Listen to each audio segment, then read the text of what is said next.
বিশ্বাসের যেমন বিশ্বাস নাই, তাই ভাগবত বলল যতদিন তোমার সময় আছে এক বিন্দু তুমি সময় নষ্ট করো না। বলে কেন জানো?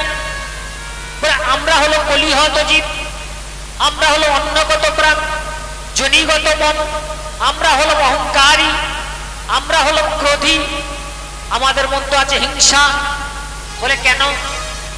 শাস্ত্র বলল অহংকার বলে দেয় টাকা কত, সংস্কার বলে দেয় পরিবার কেমন, স্পর্শ বলে দেয় ব্যবহার কেমন, আর ভাষা বলে দেয় মানুষ কেমন। তাই আমরা এই কলিযুগে আমরা ভগবান থেকে অনেক দূরে চলে গেছি। আর দূরে চলে যাবার জন্য আমরা একবারও ভেবে দেখলাম না আমার এই পূজ্যপাদ ভক্ত প্রবর শ্যাম মণ্ডলের মতন কখন আমাদের আয়ু সূর্য ডুবে যাবে, সেদিনে সবাইকে ছেড়ে চলে যেতে হবে। আর যদি আমার কর্ম ভালো না থাকে তাহলে সাধের জন্ম আমার বিফলে যাবে, আমার আর দ্বিতীয়বার মনুষ্য জন্ম হবে না। শাস্ত্র বলল যদি কোনো মানব দীক্ষা নেবার পর গলায় যদি তুলসীর মালা পড়ে থাকে, সে যদি অনাচারী হয়, পাপাচারী হয়, ব্যভিচারীও হয়, তথাপি ওই আমার কৃষ্ণ প্রেয়সী তুলসী দেবীর আশীর্বাদে, তার কৃপায়, বৃন্দা দেবীর কৃপায় দ্বিতীয়বার সে মনুষ্য জন্ম পাবার যোগ্যতা পাবে। তাই তুলসীর হার জেনা পরে ছাড়, বৃথাই জনম তার, তিলক ধারণ যে জন না করে, জমালয়ে হয় তার বাস। তাই পদপ্রত্যেক পাশে দাঁড়িয়ে কি বলছি? গুরুদেব বড় কৃপা করি গৌরবন মাঝে গোত্রমে আচয় স্থান। গুরুদেব বড় কৃপা করি গৌরবন মাঝে গুরুদেব বড় কৃপা করি গৌরবন মাঝে গোত্রমে আচয় স্থান।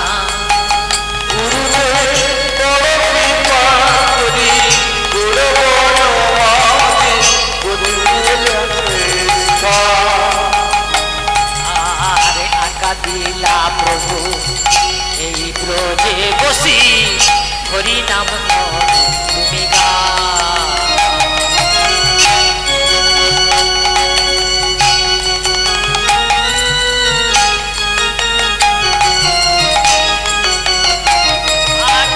কিন্তু কবে প্রভু যোগ্য তাহাই পিবে এই দাসের দয়া করি,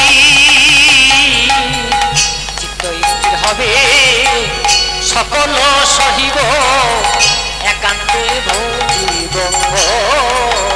গুরুদেব কৃপা করি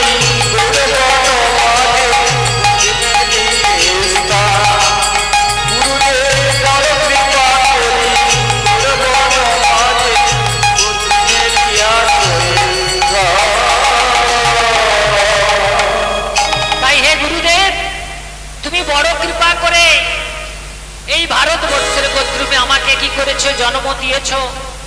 ভারত ভূমিতে জন্ম হইল যার, সার্থক করি কর বড় উপকার। বাবা আজকের আমরা ভাগ্যবান কেন জানেন?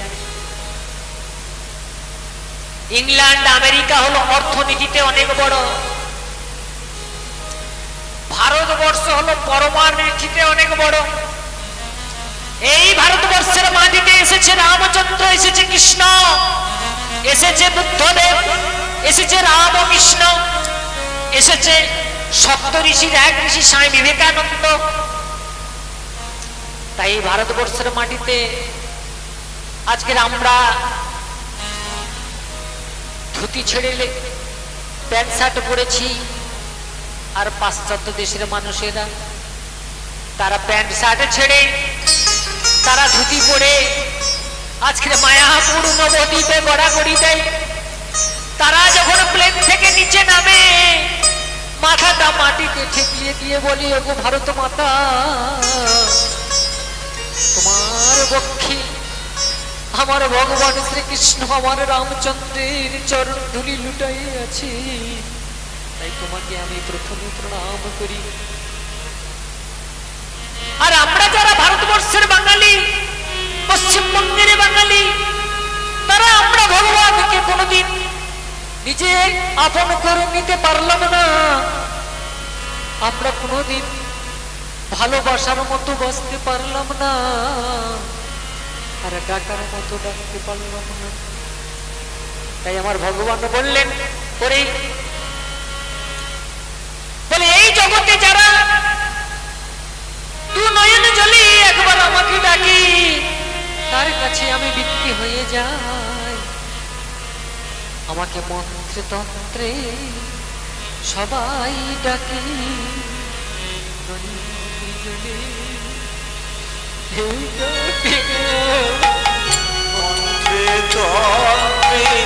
সবাই নয়ন জলে কেউ ডাকে না, সবাই ডাকি নয়ন জলে কেউ ডাকি না, সবাই ডাকে নয়ন জলে কেউ ডাকে না। তোমার গোলাম কেউ ডাকি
মন্ডল বাবাজি আমাদের ছেড়ে চলে গেছেন।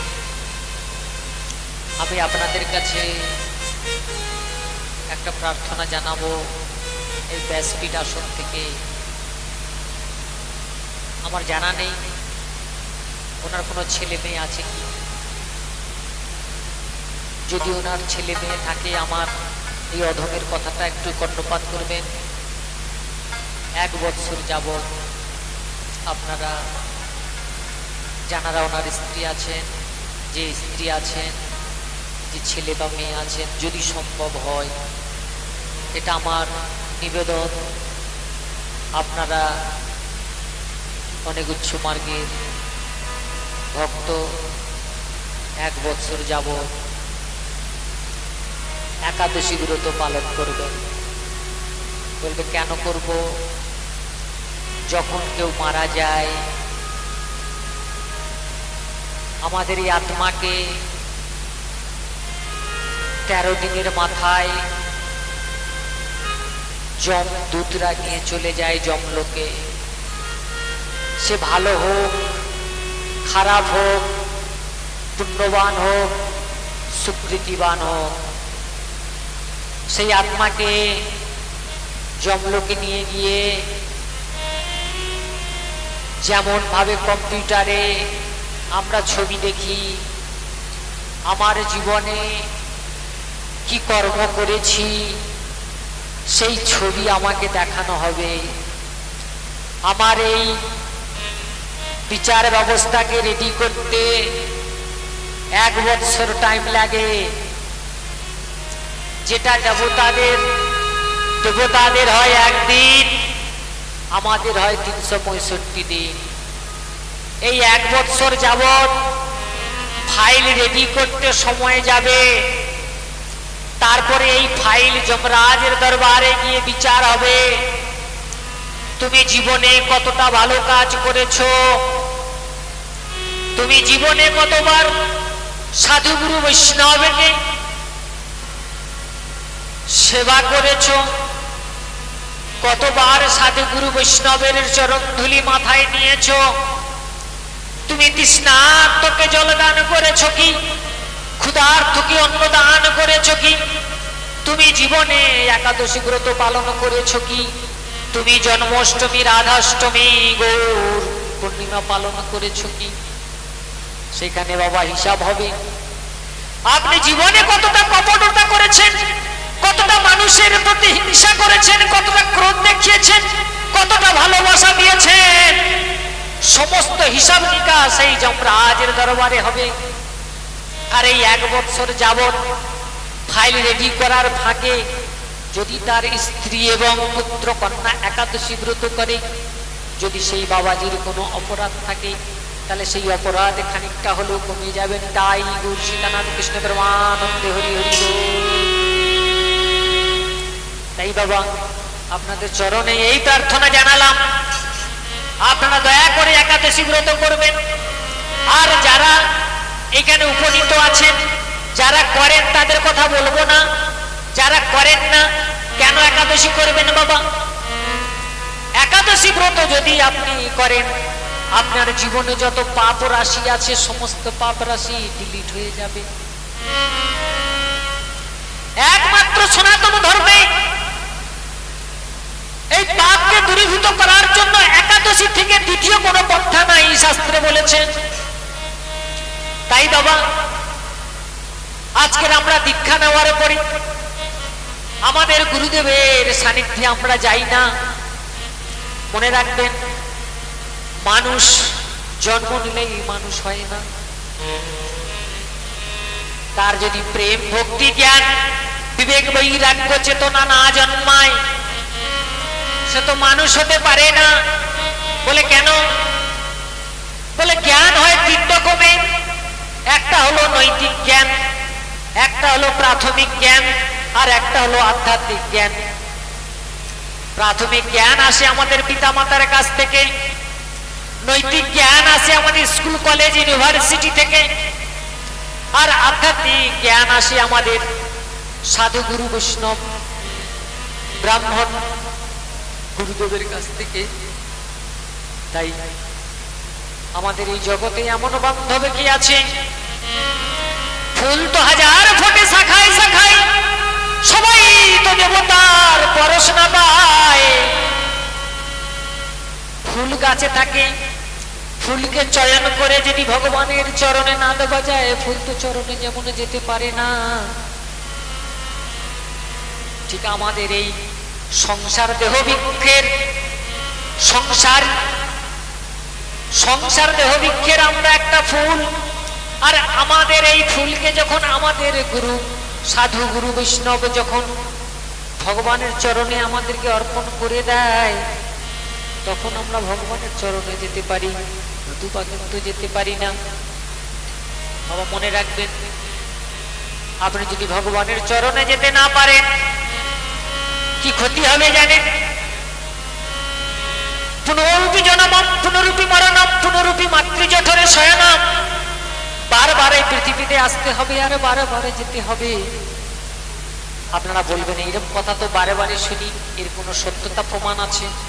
বলে আছে। আপনাকে যদি এই প্রশ্ন করি, আপনি আটলান্টিক মহাসাগর কি দেখেছেন?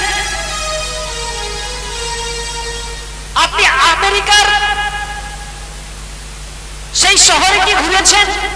বলে না, ঘুরিনি, আমি শুনেছি। তাহলে শুনে যদি বিশ্বাস করে থাকেন, তাহলে এটাও আপনি বিশ্বাস করুন, মহাজ্ঞানী মহাজন যে পথে করেছে গমন হয়েছেন প্রাতঃস্মরণীয়, সেই পথ লক্ষ্য করে শ্রীয় কীর্তি ধ্বজা ধরে আমরা হব বরণীয়।